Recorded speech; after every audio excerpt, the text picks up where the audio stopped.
Materi yang kita pelajari adalah sistem reproduksi pada manusia. Apa itu sistem reproduksi? Sistem reproduksi adalah proses menghasilkan gamet jantan dan gamet betina, di mana gamet jantan dan gamet betina melakukan pembuahan atau peleburan sehingga menghasilkan keturunan baru yang dikenal dengan fertilisasi. Topik yang dibahas dalam sistem reproduksi pada manusia adalah: 1. Sistem reproduksi pada pria terdiri atas struktur dan alat reproduksi pada pria, hormon pada pria, dan spermatogenesis.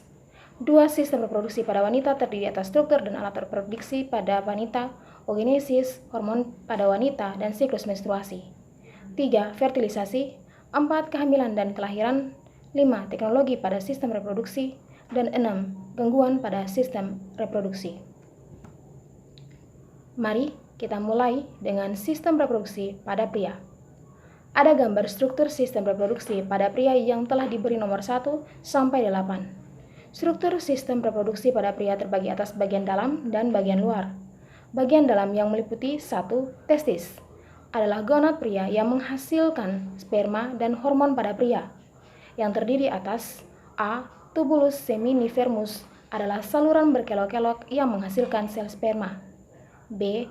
Sel Sertoli adalah sel yang menghasilkan hormon estrogen, nutrisi sel, sperma, dan merangsang spermiasi. C. Sel Leydig adalah sel yang menghasilkan hormon testosteron. 2. Epididymis adalah saluran berkelok-kelok tempat pematangan dan penyimpanan sementara sel sperma sebelum dikeluarkan. 3. Vas deferens adalah saluran lurus yang berujung pada kelenjar prostat yang berfungsi menyalurkan sperma menuju kelenjar vesikula seminalis. 4. Kelenjar kelamin terdiri atas A. Kelenjar vesikula seminalis yang menghasilkan nutrisi untuk sperma. B. Kelenjar prostat menghasilkan getah yang mengandung fosfolipid, kolesterol, dan garam. C. Kelenjar bulbourethra menghasilkan getah basah. 5. Saluran ejakulasi adalah saluran pendek penghubung vas deferens dan uretra. 6. Uretra adalah saluran pengeluaran sperma dan atau urin menuju penis. Berikut, mari kita lihat bagaimana sperma keluar dari testis.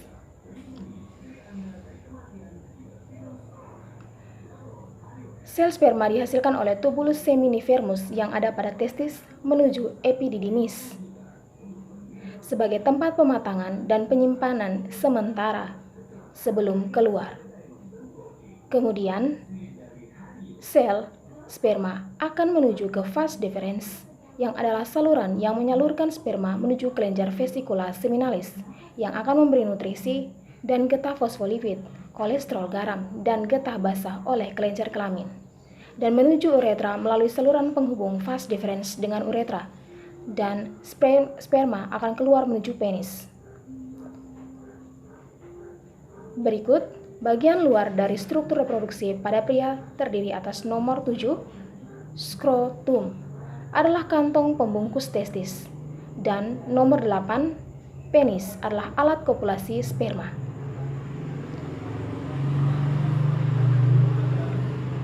Berikut hormon kelamin pada pria, yaitu ada 4. Yang pertama, 1.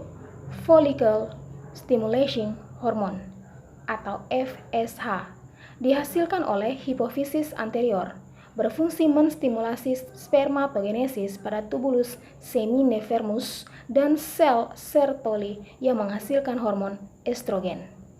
2.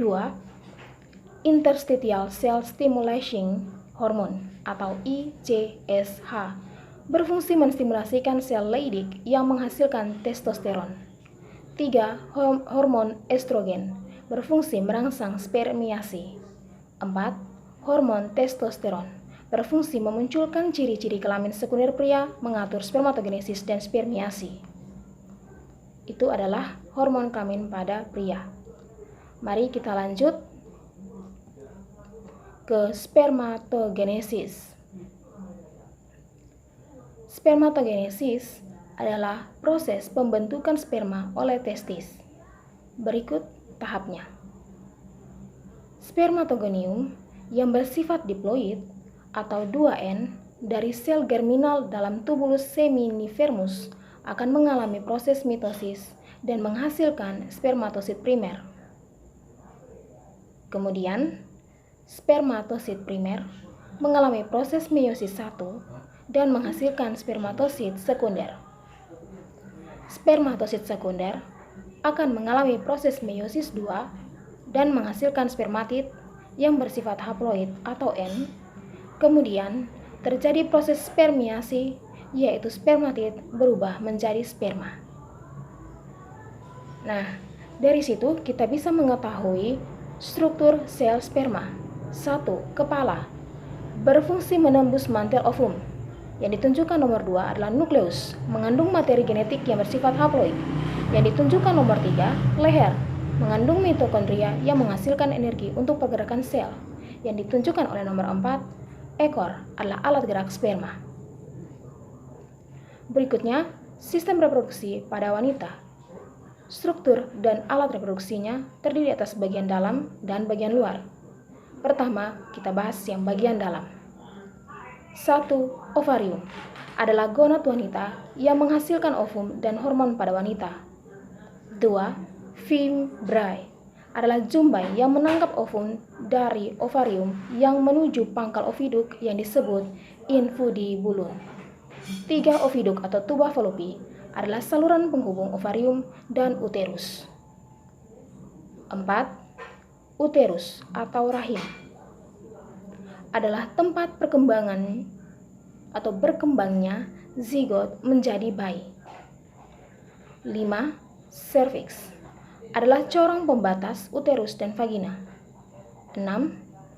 Vagina adalah lubang kopulasi yang berhubungan dengan vulva. Jadi, kelima bagian ini adalah ada di bagian dalam yang berkaitan dengan oogenesis nanti. Kita lanjut di bagian luar yang terdiri atas 1. Mons pubis adalah bantalan lemak tempat tumbuhnya rambut pubis. Kedua, labium mayora adalah lapisan besar dan labium minora adalah lipatan kecil yang berfungsi untuk melindungi vagina. Ketiga, klitoris adalah tonjolan kecil yang berfungsi untuk melindungi jaringan erektil seperti penis. Jadi dia ini ada di labium yang mengandung jaringan erektil yang ada seperti penis. 4. Himen adalah selaput pelindung vagina dan mengandung banyak pembuluh darah. Sekarang kita masuk di oogenesis, yaitu proses pembentukan ovum oleh ovarium. Oogonium bersifat diploid dari sel germinal folikel ovarium mengalami proses mitosis sejak dalam kandungan ketika anak-anak dan berhenti sampai masa pubertas menghasilkan oosit primer. Oosit primer mengalami proses meiosis 1 dan berubah menjadi oosit sekunder yang bersifat haploid. Oosit sekunder melalui ovulasi berubah menjadi ootit dan menghasilkan ovum. Oke, kalau kita lanjut lagi ke hormon kelamin pada wanita. Kita di sini langsung sekaligus dengan siklus menstruasi. Kenapa? Karena hormon kelamin pada wanita ini saling berkaitan dengan siklus menstruasi. Nah, hormon kelamin pada wanita antara lain 1. Follicle Stimulation Hormone atau FSH berfungsi mengatur perkembangan folikel primer sampai menjadi folikel de Graaff dewasa yang ditunjukkan oleh lingkaran merah yang pertama dan yang kedua. Kalian bisa lihat di situ, itu FSH meningkat, merangsang pembentukan folikel Graaff di dalam ovarium dan merangsang ovarium untuk memproduksi estrogen. Dan di bawahnya itu ada kita lihat de Graaff-nya, folikel de Graaff-nya itu yang dewasa. Selanjutnya yang kedua, luteinizing hormone atau LH berfungsi mengubah folikel de Graaff menjadi korpus luteum dan menstimulasi ovulasi. Lihat bagian yang lingkar merah, LH meningkat, merangsang ovulasi dan merangsang produksi progesteron dari korpus luteum di ovarium. Dan lingkaran bagian bawahnya adalah ovulasi pecah dan korpus luteum. Kita lanjut, hormon yang ketiga yaitu hormon estrogen. Dihasilkan oleh folikel de Graaff yang berfungsi memunculkan ciri kelamin sekunder wanita dan menebalkan endometrium. Dan yang keempat, hormon progesteron. dihasilkan oleh korpus luteum yang berfungsi mempertahankan endometrium untuk persiapan kehamilan. Jadi itu adalah 4 dari hormon wanita. Sekarang kita lanjut pembentukan hormon kehamilan pada wanita mempengaruhi siklus menstruasi. Yang pertama, masa pra-ovulasi ditunjukkan di fase pra-ovulasi yang dilingkarkan merah. Itu ada FSH dan LH mulai dibentuk. FSH meningkat. FSH menstimulasi perkembangan folikel primer menjadi folikel de Graaff dan pembentukan hormon estrogen. Kita lanjut di bagian masa ovulasi atau subur 3 hari. Estrogen meningkat memicu peningkatan LH. LH menstimulasi ovulasi dan pembentukan korpus luteum. Pelepasan oosit sekunder menuju oviduk. Oosit sekunder berkembang menjadi ovum saat yang tepat untuk terjadinya fertilisasi. Yang ketiga, masa pasca ovulasi yang terjadi 14 hari, yaitu progesteron mulai dibentuk. Estrogen dan progesteron meningkat memicu penurunan FSH dan LH.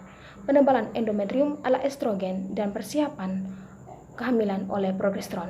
Jika tidak terjadi peleburan, maka akan terjadi masa menstruasi selama 7 hari, yaitu estrogen dan progesteron turun memicu pembentukan FSH dan LH, dan terjadi peluruhan endometrium dan ovum yang tidak dibuahi.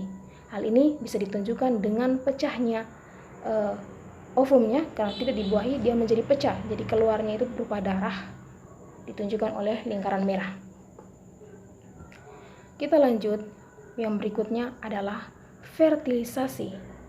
Fertilisasi adalah proses peleburan antara gamet jantan dan gamet betina untuk menghasilkan atau memperoleh keturunan. Bisa dilihat ada gambar organ reproduksi pada wanita. Kalian akan melihat sel sperma masuk dan menuju tuba falopi untuk bertemu dengan sel ovum. Mari kita lihat. Oke. Sekarang ini sel spermanya sedang bergerak masuk menuju uterus, dan sel ovumnya sedang keluar dari indung telur, dan mereka akan bertemu di tuba falopi atau oviduk. Nah, jika prosesnya berhasil, sperma dapat menembus mantel dari ovum, maka ovum akan berjalan menuju uterus atau rahim. Disitulah tempat terbentuknya zigot yang akan berubah menjadi sampai embrio dan bayi nanti. Nah, hal ini menimbulkan terjadilah kehamilan atau proses kehamilan. Jadi kehamilan adalah fase embrio berupa menjadi fetus, berupa menjadi fetus atau bayi, yang ditunjukkan dalam mekanisme embriogenesis. Nah, berikut mekanisme embriogenesis. Dimulai dari zigot. Zigot adalah sel diploid, hasil peleburan antara sel gamet jantan dan sel gamet betina. Berikutnya dia berkembang menjadi morula. Morula adalah sel berbentuk seperti bola atau bulat. Akibat pembelahan sel telur menerus secara mitosis dengan cepat menjadi 2 sel, 4 sel, 8 sel, bahkan sampai 16 sel. Berikutnya blastula adalah perubahan dari morula yang ditandai dengan mulai adanya perubahan sel dengan mengadakan pelekukan yang tidak beraturan, yakni blastosit atau sel bola berongga yang berisi cairan blastosol. Yang terakhir adalah gastrula, adalah pembentukan lanjutan dari blastula yang pelekukan tubuhnya sudah semakin nyata dan mempunyai lapisan dinding tubuh embrio serta rongga tubuh. Itu adalah proses kehamilan. Nah, setelah kehamilan, masuklah dalam proses kelahiran. Proses kelahiran atau persalinan dipengaruhi oleh hormon relaksin estrogen, oksitoksin yaitu untuk merangsang pengeluaran susu, prostaglandin, dan CRH atau corticotropin releasing hormone. Proses kelahiran terjadi dalam 3 tahap, yaitu pembukaan, kelahiran bayi, dan kelahiran plasenta. Itu adalah 3 tahapnya. Selanjutnya kita masuk yang berikut adalah proses perkembangan. Saya akan tunjukkan beberapa gambar tentang proses perkembangan embrio sampai pada bayi. Jadi misalnya di sini kalian bisa lihat ada pada contoh 4 minggu janin sudah memiliki organ jantung. Jadi organ pertama yang dimiliki itu adalah organ jantung. 8 minggu janin memperoleh makanan melalui plasenta. Plasenta itu seperti selang panjang di mana dia itu menghubungkan antara bayi dengan ibunya. Jadi bayi mau makan itu bisa menggunakan plasenta. Selanjutnya, tiba pada saat 9 bulan, bayi sudah memiliki kelengkapan organnya dengan baik, maka bayi siap untuk dilahirkan sesuai lama kehamilan, yaitu 9 bulan. Selanjutnya kita masuk di bagian terakhir, yaitu teknologi pada sistem reproduksi. Yang pertama adalah kelahiran sesar. Adalah kelahiran yang dilakukan melalui tindakan operasi, yakni dengan membelah sampingan bawah perut untuk mengeluarkan bayi. Jadi seorang ibu merelakan tubuhnya itu dibelah untuk dikeluarkan bayinya. Nah, dia ini berbeda dengan kelahiran alami. Yang kedua adalah bayi tabung atau fertilisasi in vitro, yakni terjadinya penyatuan sel gamet dan sel jantan di luar tubuh ibu. Jadi dia tidak terjadi penyatuan di uterus atau rahim ibu, melainkan di luar. Di luar, yaitu di media kultur. Itulah yang disebut dengan in vitro. Nah, jika sel gamet dan sel telur itu menyatu dan menghasilkan zigot tersebut akan dimasukkan kembali ke dalam tubuh ibu, yakni ke dalam uterus atau rahim ibu. Hargai seorang ibu baik-baik. Yang ketiga, keluarga berencana atau KB adalah dia itu menggunakan berbagai macam cara untuk mengatur kehamilan ibu. Hal ini dimaksud agar ibu itu dapat mengontrol dan mengatur kehamilannya supaya jangan sampai setiap tahun bisa hamil atau baru melahirkan tiba-tiba hamil. Jadi dia menggunakan KB untuk mengontrol supaya jangan hamil terus begitu. Oke, yang keempat adalah sterilisasi. Adalah kontrasepsi permanen dengan menghambat saluran kelamin. Nah, ini mengakibatkan sel sperma tidak dapat masuk menuju uterus dan tidak dapat bertemu dengan sel telur karena adanya hambatan di saluran kelamin. Jadi ini bisa membuat seseorang perempuan tidak dapat hamil karena melakukan sterilisasi. Tapi hal ini akan terjadi seumur hidupnya. Berikut yang terakhir, gangguan pada sistem reproduksi. 1. Infertilitas adalah ketidakmampuan menghasilkan gamet atau keturunan. Bedanya dengan orang yang fertil, ia dapat menghasilkan gamet sehingga dapat memperoleh keturunan. Tapi kalau infertilitas, dia tidak mampu menghasilkan gamet dan juga tidak bisa memperoleh keturunan.